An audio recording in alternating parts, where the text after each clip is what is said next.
chat with Nicholas. He'll listen to you, then he'll laugh, and then he'll cry with you. It's all in a safe space for you to speak your truth. Oh, come let's chat with Nick. Hello, everybody, and welcome to another episode of From Startup to Wunderbrand with Nicholas Kuhne. Tonight, we've got Uzair Ahmed, who is a solutions consultant at Cottonwood Automation. We're going to talk about automation. We're going to talk about search engine optimization and email marketing and a couple of things that we all find quite interesting. But I want to go a little bit into Uzair's background. So you're an expert in automation and outsourcing. So we're going to touch on that a little bit. You've had quite a lot of entrepreneurial success. So I want to talk about some of the businesses that you've started, as well as how you went about funding some of those businesses. But really, it's just a pleasure to have you on board. And one of my first questions is, where on earth are you? I'm here in Canada, in Edmonton. Good. So why don't you, I've given a small sample of your track record here, but why don't you give us a 360 in terms of your background, where you grew up, schools, and what drove you to be an entrepreneur? Okay, yeah. So I graduated from school as a chemical engineer, and I started working in the corporate world for a few years. But I read this book, Millionaire Fast Lane, and one big thing that stuck out with me was, like, if you work in a corporate job, you have to, if you want to make more money, you have to beg your boss for more money. You're going to beg someone for more money, right? And if you had your own business, you would just increase your prices or lower your cost. There's just so many more options that you would have. There's no begging anyone for anything, right? So that part really stuck with me. So I quit my job a few years in to start my own company. And I built this business out of a coffee shop. It was called Instamec. And we wanted to build a Uber for mechanics. So we built our technology and we're like, okay, this is going to be so easy to have a mechanic come to you. It's going to be a no-brainer. And, everyone told us it couldn't be done. And I can see why they said that. But, through using a lot of automation, building our own systems and everything in play, we built it to a profitable business that expanded to 23 cities. And we got it to the point where it was running itself, and it still runs itself. I don't do anything for it anymore, except look at the numbers once a month. And as long as they're increasing every month, I'm happy. And that's what's been going on for the last 3 years, right? And then I spent a lot of time playing golf and just hanging around with my free time. Then I got bored. I'm like, what am I going to do all this free time, right? And I thought, through talking to my friends and through my network, people struggled with this exact same thing that I saw, which was like, build a business and have it run for you and continuously grow on its own. And that's when I just fell into this automation stuff because with my business, I had automated a lot of all my processes, internal communications, everything was automated. And then I used overseas labor to run the business at a fraction of the cost. And these two things were things that people needed a lot of help with. And that's how I got started with Cottonwood Automation, because I realized that there was a lot of people that needed this exact same thing that I took for granted. And that's what I've been doing ever since I started this year. So I'm going to go back quickly to Instamec, because how you branded and started that business, or the communication, the automation of the communication that you're doing with clients, is obviously key to keeping the wheels going. Mm-hmm. What type of automation are you using for your marketing? So Google ads, etc., for Instamec? So for SEO is like a long-term play, as you already know. The thing about local SEO is different than national SEO, right? With local SEO, you have to just see what the websites in your niche are ranking for. So if you have websites with simple, ugly pages ranking high, you have to make simple, ugly pages. Because if you make really nice looking websites, you might look like a national brand, but they don't rank that well in local SEO. So you have to play the game that you're dealt. So I don't do too much automation for local SEO because I want to keep it as ugly and plain as the rest of my competitors, but just slightly better. But when it comes to Google Ads, some of the automations that I use is we check the weather every day, where depending on the weather, we run different ads. So if it's really cold outside, we're going to run a lot of ads for batteries and no starts and increase that budget. But if it's warm outside, they don't run those just run general ads, right? Plus, if our schedule is really busy, our ads turn off, or we reduce the ad budget. That way you don't burn it up on leads when you can't service them, right? So there's a couple of examples of automations that we use. So it's quite interesting you talk about local SEO, because that's where Google comes in with where you have your Google business and you've got opening times, etc. But a lot of people forget that's free and that's available to you. I think a lot of startups and businesses sort of forget to optimize that side of Google for their businesses, especially for local or regional marketing. Yeah, which is crazy to me because that you can build a 7-8 figure business just on local SEO. Yeah. And I think one of the problems folks make when they first get into SEO, Google Ads, is they forget where their target market is. They are fishing in a completely different ocean. Their ads are being spread far and wide across the internet to get lots of clicks, lots of views, but they're not quality views. They're not quality clicks. So I think the focus here is really to look at that localized SEO, localized Google Ads. Yeah. When you spoke about the weather change, that shows that you've got a deep understanding of your industry and your customer. How long did that take you to figure out, or how long did that take you to really calibrate so that it worked for you? I mean, I didn't really start taking the automation stuff until later on in my business, but it took about a few years, like about 2 to 3 years of like understanding the business and understand what's going on. Because before I would do it manually, I'd be like, oh, it's so cold outside, let's do it now. But then I realized that, you can just set up an automation that looks at the weather every day. And depending on the weather, it will adjust the ads and run different ads. So that sounds like a business opportunity just by itself in terms of selling off that Well, that's where automation. the That's automation stuff comes in, right? That's exactly it. Yeah. I work with businesses, I spend the time to understand their business from the ground up. And then I come up with automations later on. I don't just set up automations. It's a very like high touch thing that I do. Now, the automations that I am aware of are typically through Zapier, typically through things like HubSpot. So it's not my expertise area doing automation. What if somebody wanted to, is listening and says, well, I want to do those kind of automations too. How much coding is involved, or are there off the shelf products that you can use to simplify this process for you in terms of You don't need to automation? know any coding. It is all off the shelf. It's like collecting Lego dots. It can be done. Obviously, like later on, you get more complicated code. A little bit of coding helps, but you don't need to know much about coding. You can do this all without knowing any code. If you can make Excel work, you can make automation.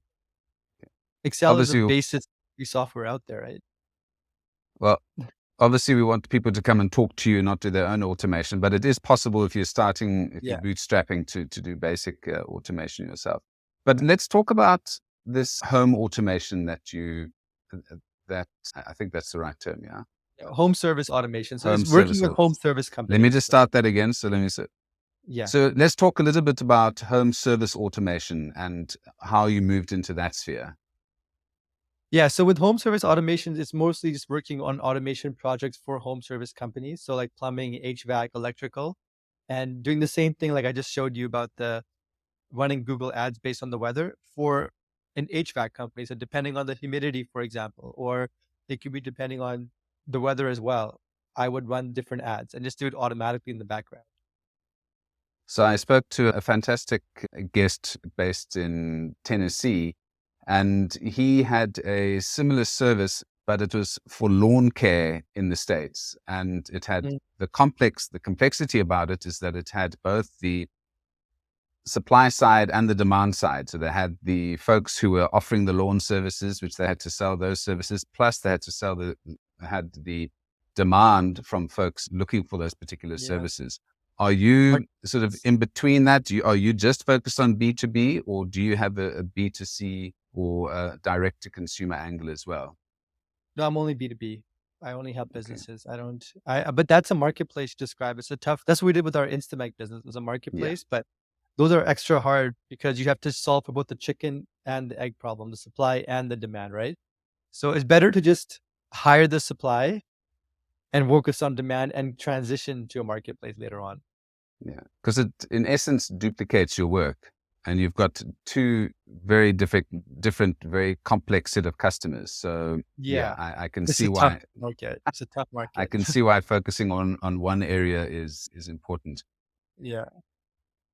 I teach digital marketing here in Norway, and obviously we love speaking to entrepreneurs, and digital marketing has changed over the years. When you said you started Instamec, how many years ago? 2015. 2015. Okay, so that's heydays of Uber. The industry has changed somewhat. The Yeah. whole Uber industry, that whole Uberization trend has kind Yeah. of subsided a little bit. How have your digital marketing efforts changed or matured since 2015, and how have you brought those learnings into your new business? And I'm going to add one more question onto that. The first thing we're going to discuss is the importance of digital marketing, how it's changed from 2015 to where we are in 2023 now, and perhaps how Google's role has changed and your knowledge of Google has changed over the years. Yeah. So SEO has gone a lot harder at the same time. Back in 2015, all the black hat techniques would work, spamming links, fake reviews, all that stuff. But it gets harder and harder every year, right? Map pack spam. But at the same time, it actually hasn't gone that much harder because all those same things do work. You can still run with all those things. Just a question of like how long can you run with those things for, right? But a key part of our strategy was to have multiple brands in the same city. So for example, like let's say you're a furnace company, you would have like furnace solutions and you would have like super furnace or whatever, like just and then furnace help all under the same city so that when you show up on the map, you have a higher chance of showing up on the map pack. And then you Yeah. can, and you would, then all the fake stuff, like the fake reviews and the links and everything, so work very easily back then. So you could just dominate the listing. It's not as easy anymore because it's just like things that should work don't work, and nothing makes sense anymore. So it gets, and they do a lot more updates now, right? So techniques like that don't work as much as they used to, but we haven't really changed much with our digital marketing efforts. We spend a lot more time on customer retention now and referrals and building it ourselves and branding. Okay. So you started out in chemical engineering. How have you become a brand and marketing guru? It wasn't obviously the career choice that you've chosen, and you obviously started an automation business, but it sounds like you are a pro at marketing, digital marketing, ads, etc. How has that been for you as a mind shift from engineering to marketing and brand? But it's funny you say that because just because I went to school for engineering doesn't make me an engineer. You have to learn on the job, right? Yeah. So I learned marketing and sales and operations and automation on the job. And I had I've spent 7 figures in marketing so far, like more than 7 figures. And it's just like I've learned through spending and just figuring it out myself, right? And learning how everything works. So it's more about the process that goes behind how to learn that I was taught more than what I was actually taught.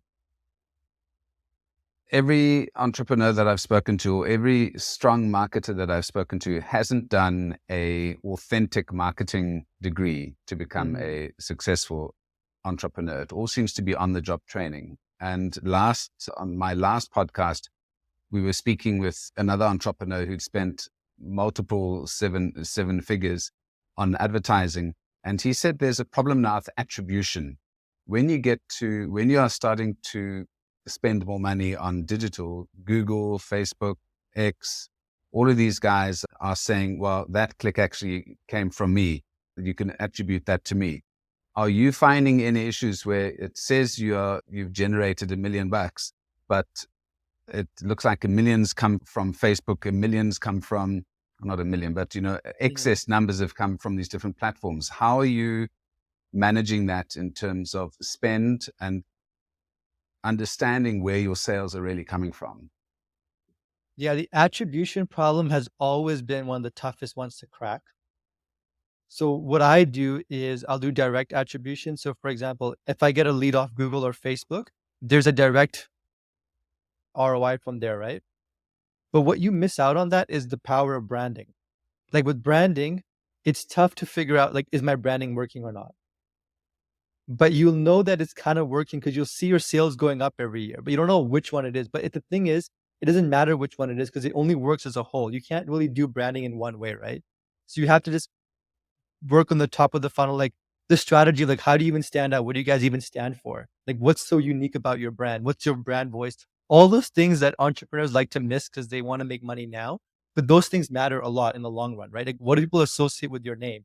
And you start putting your name in random places throughout the city, and people just start seeing that. And then when they need something, and you're like, they search up, maybe I need a mechanic, and you just show up on Google or SEO or whatever it is, they're likely to click on your result. But it's so hard to attribute that to your branding. And you start saying, oh, it's because Facebook is working. But if you went straight to Facebook, it might not be as effective, right? Yeah.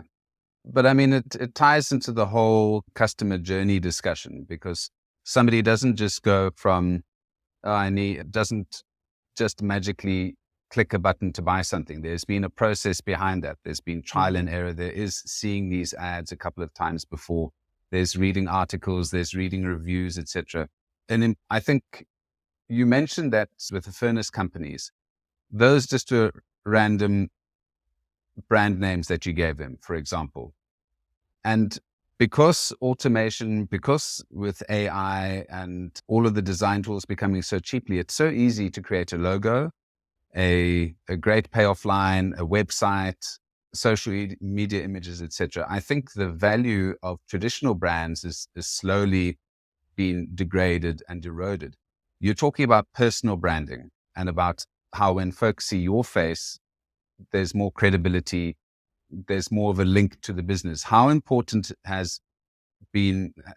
you seen a change in your branding strategy from branding logos to branding yourself as a main driver for the business? I think I learned pretty early on that people connect with people more than connect with brands. So I started off putting my face on everything. Like all the YouTube ads, just me talking. All our branding is just a picture of me and me talking.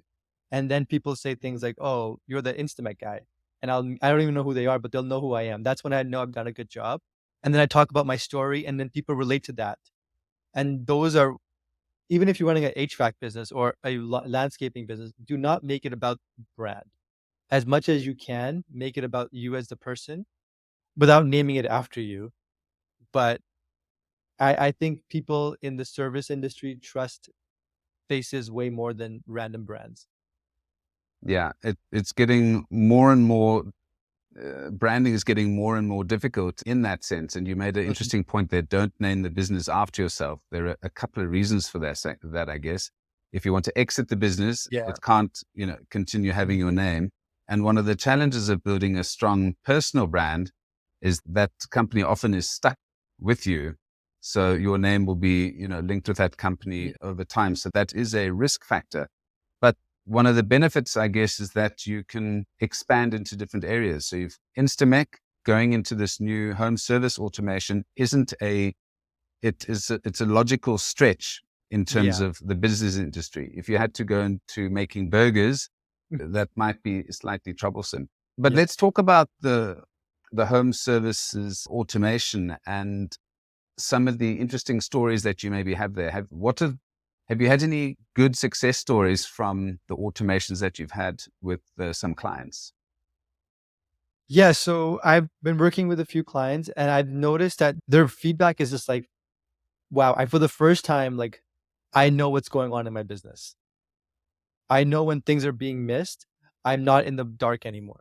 That's like a big part of when I work with people.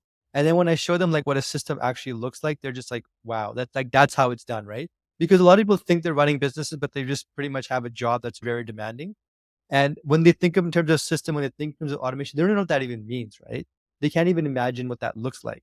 So unless you've seen someone who's been there and done it, it's hard to really fathom the idea. But what the goal of every engagement that I work with, all the clients that I work with, are how do we build this business in a way where you can go on vacation for 2 to 3 months, and you will know exactly what's going on, and you won't stress at all. You won't come back to a complete mess up of a business. You're going to come back to a business still growing on its own. At the same time, you're very high level, but you still know exactly what's going on the ground. How do we get to that point? And that is a combination of, building the right systems, processes, automation, the right tools and technology. And when you combine all that together, then your business also starts to grow. Because go ahead. But that sounds like you're waving a magic wand or offering a magic wand to customers that everything is going to go swimmingly. And I know that's not what you're doing. There obviously have to be systems and processes Yeah. and other folks in place. And they can't take their foot off the pedal, obviously, in terms of growing the business. I take it your role is to not just make them coast on auto, but to take them to the next level. Have you seen what is the best type of business for you to go into? Is it early growth stage companies? Is it established businesses? Is it what type of companies do you like working on? Businesses between 500 to 2 million a year and taking those to the next level. They're like the business death zone, I call them, because at those businesses, like your revenues are higher, but your costs are also higher. You need someone to help you manage them, right? So your actual profits are very low. So you want to go from that to the next stage, which is 4 million plus, where you can have the same cost, but your profits are a lot higher. And that's why it's the death zone. To get from 2 million to 4 million is very difficult, but you have to get there, right? And you need to have the systems and everything in place, because once you get to 4 million, then getting to 10 million is a lot easier because you already built a lot of systems in already, right? But you're at that weird transition phase where it's like you built your way almost by yourself to get there. But now how do you get to the point where you actually can back off and just like let it grow? And you bring up the idea of like being able to focus on growth and sales. But at the same time, my business doubled and I didn't do anything for it. I didn't focus on growth or sales. I just noticed the systems itself. People knew what they were doing. They knew how to we could maximize the existing customers that we had already. So building the right systems in place, you can increase your average revenue per customer, profit per customer, increase your retention, increase so much more, right? Because it's really dangerous to think of yourself I'm in the business of getting leads constantly. You should be in the business of getting as much money as possible from the work that you're already getting business. Yeah. I think that's such a smart concept. Maintaining and growing your current customer base is much more profitable and Yeah, cheaper for you to manage than fishing for new customers as well. And I think a lot of exactly. folks forget that. One Yeah. of the other things that you touched on, which I thought was quite interesting, the additional value that you potentially add to these businesses is that you allow them to be sold easier. And you allow them to Mhm. perhaps they've got the IP now that is more interesting than just having a HVAC shop or a Yeah. mechanic business. You've got a business that, like you said, runs by itself and doesn't need that owner necessarily at the wheel to take it Mhm. forward. So that for me is a value proposition for anyone looking at this type of automation that you're doing. Yeah. It's a no-brainer. The multiples are a lot higher for businesses that don't depend on the one owner, right? Everything is there. I can just buy and be hands off. Yeah. You're gonna end up paying more money for it. You're gonna have less value buyers and more like, Yeah. okay, well, this is so much easier to buy. I know it's just sustainable. I know it's consistent. And a lot of people can just roll it up and add to their own business too, right? Exactly. I want to touch a little bit on marketing automation, if you do any of that in terms of pure marketing, in terms of emailers and social media posts that are scheduled. Do you automate that yourself, or is that another platform that you use? And how important how important is email marketing for you in your business? So I love email marketing because I think that's like the highest ROI thing. It costs nothing. But they're And emails. it Emails are 100 years old.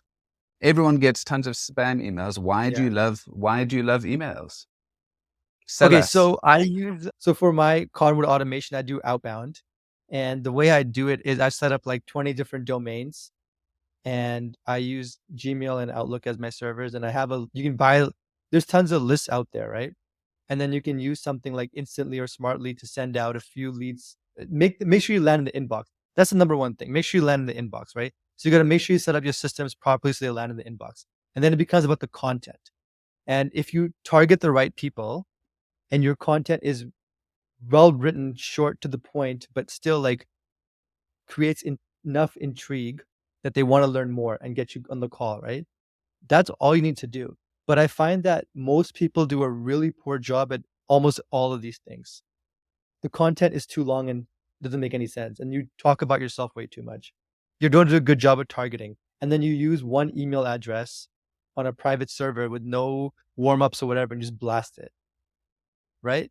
And then they complain about how email marketing doesn't work. But email marketing has like the highest ROI out of any sort of marketing. And I don't believe that doesn't work. I think it 100% works. Yeah. Well, I'm a very big HubSpot fan, and we do a lot of email marketing out of HubSpot and managing our lists, etc. So I do believe in email. I just wanted to hear from a person who still believes in email in the age of AI. So thank you. No, I don't use any AI in my email, like in the sense that I don't customize email for people because it's too obvious.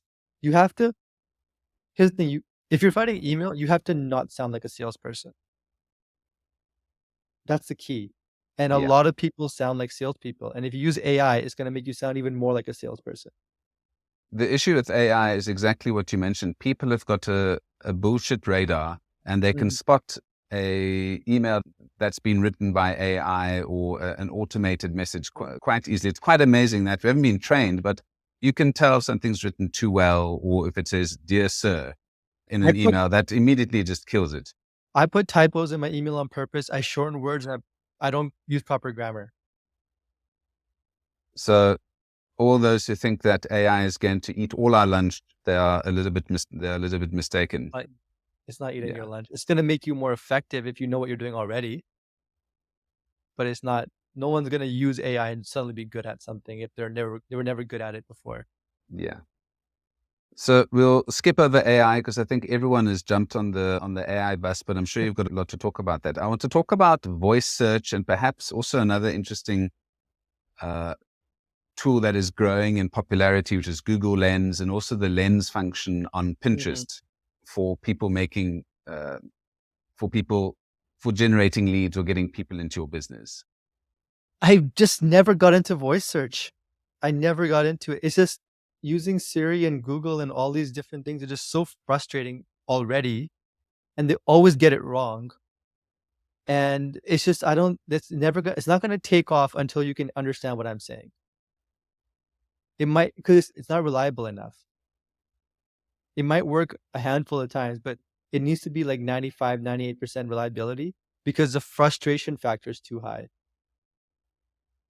You're absolutely right. But I think there is good potential for it for perhaps other industries.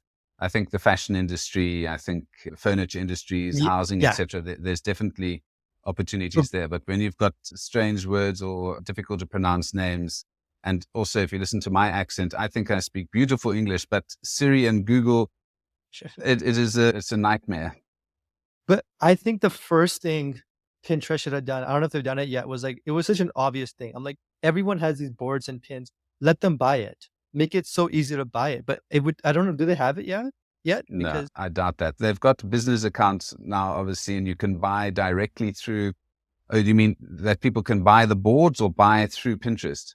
Buy through Pinterest. Yeah, you can buy through Pinterest. And it's gotten to a stage where you can use a lens on an image, and you can choose if you want a red belt, blue belt, pink belt, what season, etc. And you can buy it or direct you to the web page with that particular product. Pinterest is the largest image directory. It's basically the Google of images. So the majority of images in the world are from Pinterest. So they've got tons of your data, and they have now started monetizing it. And in terms of that, so you can have videos, you can put like a pixel on a video.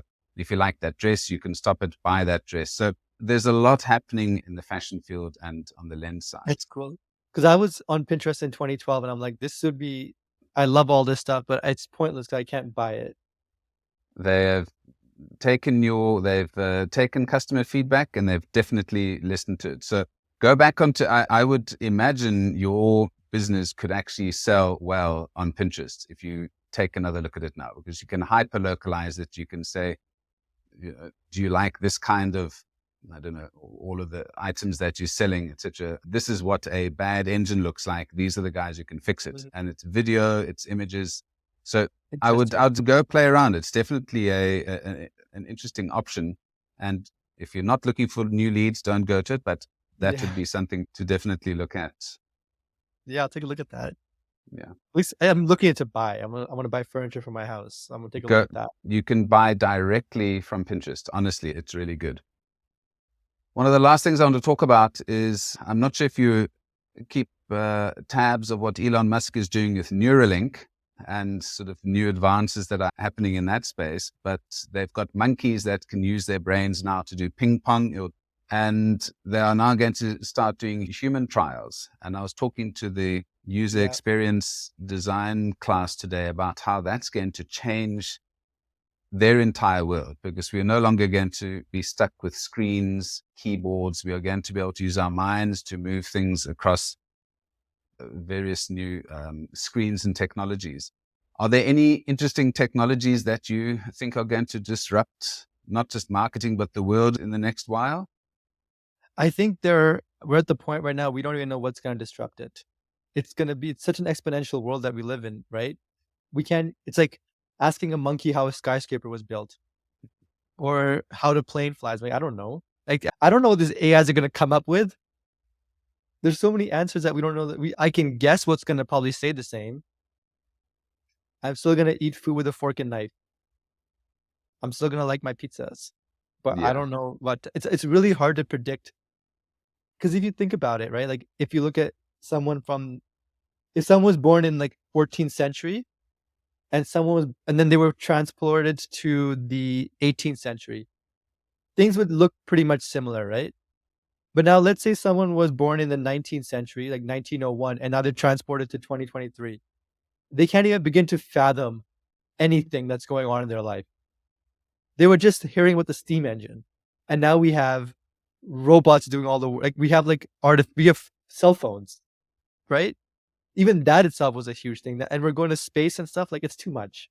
So that's what I think we're at that age now. We're like 20, 30 years from now, we reach that point where I likely will not recognize what's going on. I think to your point, we are going to have the next shift is going to be a seismic shift. I was joking with my class saying, when I started studying, there was no YouTube, there was no TikTok, there was no Facebook, it just started out and the iPhone hadn't come out yet. Now these guys have grown up with iPads, iPhones. The next generation of students are going to say, what's an iPhone potentially in the next 20 years? So I think the changes, we can't even foresee what those changes are. We can have, I think, a clear idea, but I do know that automation is going to be part of that future. And I definitely think that the kind of work that you're doing is not technology bound. It is about processes. And I think that's the strength and the benefit of what you're doing, is that it's processes versus being stuck on Google. You could transfer your processes onto any new technology that comes on now, right? Yeah, no, 100%. But you know what, though? It's funny you bring that up, though, because our generation that started with technology, like we saw technology build up as we were younger. We are the most technologically adept group of generation out there. Because if you think about the people that are younger, the students in your class, they grew up with the iPhone. The iPhone is so easy to use. We grew up with like DOS, like Windows DOS. Like we had to like type in the exact instructions to get what we wanted to get done, right? We had to understand file systems. We had to understand so much random stuff that these kids don't ever have to think about. We had to store files in the right format, in the right way. We had to understand like this file extensions, like even things like that makes us more capable, I think, in the new generation. I think there is a bit of loss of technical skills because of the ease of use of everything. But that's the point of technology, is to make things simpler. Same as ChatGPT. It's not to take our jobs. It's just to get rid of the junk jobs that we are doing. Yeah. Well, it's been fantastic chatting to you. And I'm going to check out your systems a little bit more and have a look at some of those furnace companies, if they're still around. And I think your point about automation and helping businesses just run more efficiently and focusing on your current customers versus just trying to fish for new leads the whole time is it's a very basic business strategy, but it's one that people ignore. They're just going for growth the whole time and forget that sometimes it's not necessary to go hunting. You can lay a trap and let the prey come to you. Come chat with Nicholas. He'll listen to you, then he'll laugh, and then he'll cry with you. It's all in a safe space for you to speak your truth.